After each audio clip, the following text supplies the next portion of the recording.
Hello ಎಲ್ರಿಗೂ ನಮಸ್ಕಾರ. ಇವತ್ತಿನ ವಿಡಿಯೋದಲ್ಲಿ ಫ್ರೂಟ್ ಕಸ್ಟರ್ಡ್ ರೆಸಿಪಿನ ತೋರಿಸ್ತಾ ಇದ್ದೀನಿ. ಸೊ ನಾನಿಲ್ಲಿ ಯೂಸ್ ಮಾಡ್ತಿರೋದು ಇಂಗ್ರೀಡಿಯೆಂಟ್ಸ್ ಬಂದು ಫಸ್ಟು ನಂದಿನಿ ಹಾಲು ಯೂಸ್ ಮಾಡ್ತಾ ಇದ್ದೀನಿ. ಆರೆಂಜ್ ಪ್ಯಾಕ್ 1 ಲೀಟರ್ ಅಷ್ಟು. ಸೊ ನೀವು ಕಸ್ಟರ್ಡ್ ಎಲ್ಲ ಮಾಡಬೇಕಾದ್ರೆ ಸ್ವಲ್ಪ ದಪ್ಪ ತಳದ ಪಾತ್ರೆ ಯೂಸ್ ಮಾಡಬೇಕು. ಹಾಲನ್ನ ಕಾಯಕ್ಕೆ ಇಟ್ಕೊಂಡಿದ್ದೀನಿ. ಇದಕ್ಕೆ ನಾವೀಗ ಕಸ್ಟರ್ಡ್ ಪೌಡರ್ನ ತೊಗೊಂಡಿರೋದು ಯಾವುದು ಅಂತಂದರೆ ವಿಕಿಫೀಲ್ಡ್ ಅವರ ಬ್ರ್ಯಾಂಡ್ದು.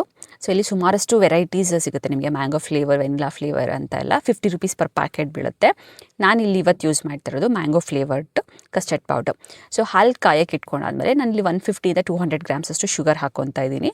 ಸೊ ನಿಮ್ಮ ಪ್ರಿಫರೆನ್ಸ್ ಎಷ್ಟು ಬೇಕೋ ಅಷ್ಟು ನೀವು ಆ್ಯಡ್ ಮಾಡ್ಕೋಬಹುದು. ಸೊ ನೆಕ್ಸ್ಟ್ ಸಪ್ರೇಟಾಗಿ ಒಂದು ಬೌಲಿಗೆ ನಾನು 1 ಲೀಟರ್ ಹಾಲಿಗೆ 4 ಟೇಬಲ್ ಸ್ಪೂನ್ ಆಗುವಷ್ಟು ಕಸ್ಟರ್ಡ್ ಪೌಡರ್ನ ಹಾಕ್ಕೊತಾ ಇದ್ದೀನಿ.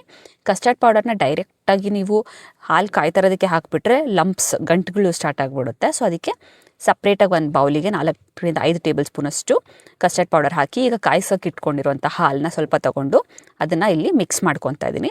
ಸೊ ಆವಾಗ ನಮಗೆ ಜಾಸ್ತಿ ಗಂಟುಗಳಾಗಲ್ಲ, ಈಸಿಯಾಗಿ ಮಿಕ್ಸ್ ಮಾಡ್ಕೋಬಹುದು. ಸೊ ಇದೊಂದು ಬೆನಿಫಿಟ್. ಸೊ ನೀವು ಯಾವುದೇ ಫ್ಲೇವರ್ ಮಾಡಿದ್ರೂ ಈ ಪ್ರಾಸೆಸ್ನ ಮ್ಯಾಂಡೇಟರಿಯಾಗಿ ಫಾಲೋ ಮಾಡಿ. ಯಾಕಂದರೆ ಲಂಪ್ಸ್ ಆಗಿಬಿಟ್ರೆ ಅದನ್ನು ಒಡೆಯೋದು ತುಂಬ ಕಷ್ಟ ಆಗುತ್ತೆ. ಯಾಕಂದರೆ ಅದು ಬಿಸಿ ಇದರಲ್ಲಿ ನಾವು ತಿರುಗಿಸೋದ್ರಿಂದ ಗಂಟುಗಳು ಬೇಗ ಫಾರ್ಮೇಷನ್ ಆಗ್ತಾ ಇರುತ್ತೆ, ಬೇಗ ಹಾಲು ಗಟ್ಟಿಯಾಗೋಕ್ಕೆ ಶುರು ಆಗಿಬಿಡುತ್ತೆ. ಆವಾಗ ನಮಗೆ ಸ್ವಲ್ಪ ಪ್ರಾಬ್ಲಮ್ ಆಗುತ್ತೆ, ಅಷ್ಟು ಟೆಕ್ಸ್ಚರು ಚೆನ್ನಾಗಿರಲ್ಲ ಅದಕ್ಕೋಸ್ಕರ.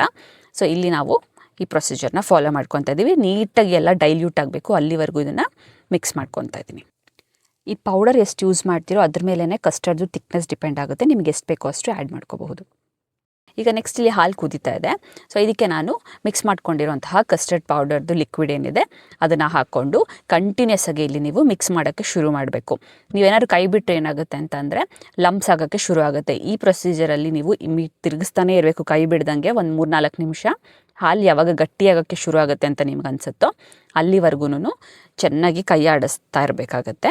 ಸೊ ನಿಮಗೆ ಇಲ್ಲಿ ಬೇಕಂದರೆ ಶುಗರ್ನ ಟೆಸ್ಟ್ ಮಾಡಿಕೊಂಡು ಹೆಚ್ಚು ಕಡಿಮೆ ಮಾಡ್ಕೊಬಹುದು. ಬಟ್ ನೀರೆಲ್ಲ ಈ ಟೈಮಲ್ಲಿ ಹಾಕ್ಕೊಂಡ್ರೆ ಅಷ್ಟು ಟೇಸ್ಟ್ ಇರಲ್ಲ. ಇದು ಕಂಪ್ಲೀಟಾಗಿ ಫುಲ್ ಹಾಲಿದ್ರೇ ಚೆನ್ನಾಗಿರೋದು. ನೀರು ಹಾಕೊಂಡ್ಬಿಟ್ರೆ ಟೇಸ್ಟೇ ಡಿಫ್ರೆಂಟ್ ಆಗಿಬಿಡುತ್ತೆ. ಸೊ ಚೆನ್ನಾಗಿ ಕುದ್ದು ಗಟ್ಟಿ ಆದಮೇಲೆ ಇದನ್ನು ಆಫ್ ಮಾಡ್ಕೊತಾ ಇದ್ದೀನಿ. ನೆಕ್ಸ್ಟ್ ಅದನ್ನು ಸ್ವಲ್ಪ ತಣ್ಣಗಾಗಕ್ಕೆ ಬಿಟ್ಬಿಟ್ಟು ನಮಗೆ ಬೇಕಾಗಿರೋಂತಹ ಫ್ರೂಟ್ಸ್ನ ನಾವಿಲ್ಲಿ ಹಾಕೋಬೇಕು. ಫುಲ್ ಕಂಪ್ಲೀಟಾಗಿ ಕೂಲ್ ಡೌನ್ ಆಗಬೇಕು. ಅದಾದಮೇಲೆ ಫ್ರೂಟ್ಸ್ ಹಾಕಬೇಕು. ನಾನಿಲ್ಲಿ ಆ್ಯಪಲ್, ಬನಾನಾ ಮತ್ತು ಪೊಮಗ್ರಾನೇಟ್ ನೀವು ಯಾವ್ದು ಬೇಕಾದ್ರೂ ಹಾಕೋಬೋದು. ಅಂದರೆ ನೀವು ಇಮಿಡಿಯೇಟಾಗಿ ತಿಂತೀರಾ ಅಂದರೆ ನೀವು ಸಿಟ್ರಸ್ ಫ್ರೂಟ್ಸ್ ಅಂದರೆ ಹುಳಿ ಇರೋವಂಥದ್ದು, ಆರೆಂಜು, ಗ್ರೇಪ್ಸ್ ಈ ಥರದ್ದೆಲ್ಲ ಹಾಕೋಬೋದು. ನೀವು 2-3 ದಿನ ಇಟ್ಕೊಂಡು ತಿಂತೀರಾ ಅಂತ ಅಂದರೆ ಅದು ಚೆನ್ನಾಗಿರಲ್ಲ, ಹೊಡೆದೋಗ್ಬಿಡುತ್ತೆ ಹಾಲು. ಸೊ ಫ್ರೂಟ್ಸ್ ಎಲ್ಲ ಮಿಕ್ಸ್ ಮಾಡಾದ್ಮೇಲೆ ನಾನು ಫ್ರಿಡ್ಜಲ್ಲಿ ಓವರ್ ನೈಟ್ ಇಟ್ಟರೆ ಇದು ತುಂಬ ಚೆನ್ನಾಗಿರುತ್ತೆ. ಸೊ ನೆಕ್ಸ್ಟ್ ದಿನ ಸರ್ವ್ ಮಾಡ್ಕೊಂಡು ತಿನ್ನೋಕ್ಕೆ ಸೂಪರಾಗಿರುತ್ತೆ. ಕಸ್ಟರ್ಡ್ ಟ್ರೈ ಮಾಡಿ, ಒಳ್ಳೆ ಸಮ್ಮರ್ ಫುಡ್ ಇದು. ಆದರೆ ಜಾಸ್ತಿ ತಿನ್ನಕ್ಕೆ ಹೋಗಬಾರ್ದು, ಯಾಕಂದರೆ ಇದು ಕಾರ್ನ್ಫ್ಲೋರ್ ಇರೋದ್ರಿಂದ ಸ್ವಲ್ಪ ಕಾನ್ಸ್ಟಿಪೇಷನ್ ಪ್ರಾಬ್ಲಮ್ ಆಗುತ್ತೆ. ಸೊ ನೋಡಿಕೊಂಡು ಲಿಮಿಟೆಡಾಗಿ, ಜಾಸ್ತಿ ಬನಾನಾ ಯೂಸ್ ಮಾಡೋದ್ರಿಂದ ನಿಮಗೆ ಡೈಜೆಷನ್ಗೆ ಹೆಲ್ಪ್ ಆಗುತ್ತೆ. ಸೊ ಇದು ಇವತ್ತಿನ ರೆಸಿಪಿ ಕಸ್ಟರ್ಡ್. ಸೊ ನೀವು ಒಂದ್ಸರಿ ಟ್ರೈ ಮಾಡ್ಕೊಂಡು ನೋಡಿ ಹೇಗಿದೆ ಅಂತ ಹೇಳಿ. Thank you.